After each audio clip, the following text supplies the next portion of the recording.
ಸೂಕ್ಷ್ಮ ರೂಪದಲ್ಲಿ ಸುಮಾರು ವಿಚಾರಗಳು ಲೋಕದಲ್ಲಿದೆ.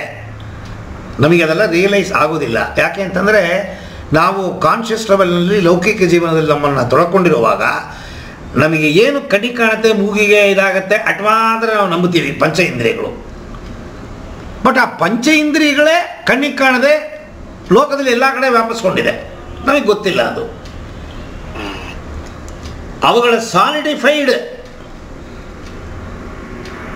ರೂಪವೇ ಮಣ್ಣು, ಬೆಂಕಿ, ಈ ಥರ ಬೇರೆ ಬೇರೆ ಬೇರೆ ರೀತಿಯಲ್ಲಿ ಭಗವಂತ ಎರಡು ಥರನೂ ಸೃಷ್ಟಿ ಮಾಡಿದ್ದಾನ ಪಂಚಭೂತಗಳನ್ನು.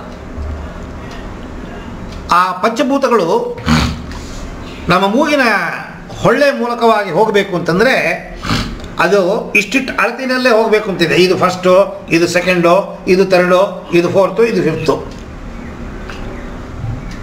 ಒಂದೊಂದಕ್ಕೆ ಒಂದೊಂದು ಬಣ್ಣ, ಒಂದೊಂದಕ್ಕೆ ಒಂದೊಂದು ರೂಪ, ಒಂದೊಂದಕ್ಕೆ ಒಂದೊಂದು ಅಳತಿ,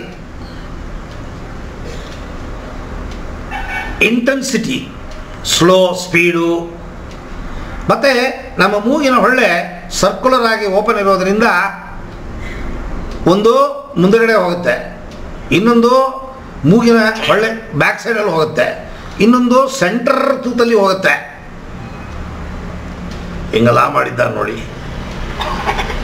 ಈ ಟ್ರಾಫಿಕಲ್ಲಿ ಈ ಬಸ್ಸುಗಳು ಲಾರಿಗಳು ಹೋಗುತ್ತೆ, ಅದರ ಹೆವಿ ಟ್ರಾಫಿಕ್ ಒಂದು, ಹೆವಿ ವೆಹಿಕಲ್ ಒಂದು, ಸಣ್ಣದೊಂದು ಇನ್ನೊಂದು. ಆ ಸ್ಪೀಡಾಗಿ ಹೋಗೋದು ಒಂದು ರಸ್ತೆ, ಸೊ ಮೀಡಿಯಂ ಸ್ಪೀಡ್ ಒಂದು ರಸ್ತೆ, ಟೂ ವೀಲರು ಆಟೋಗಳು ಒಂದು ರಸ್ತೆ. ನಿಯಮ ಇದು ಮನುಷ್ಯ ಮಾಡಿದ್ದು ರೋಡಲ್ಲಿ, ಇದು ಭಗವಂತ ಮಾಡಿದ್ದು.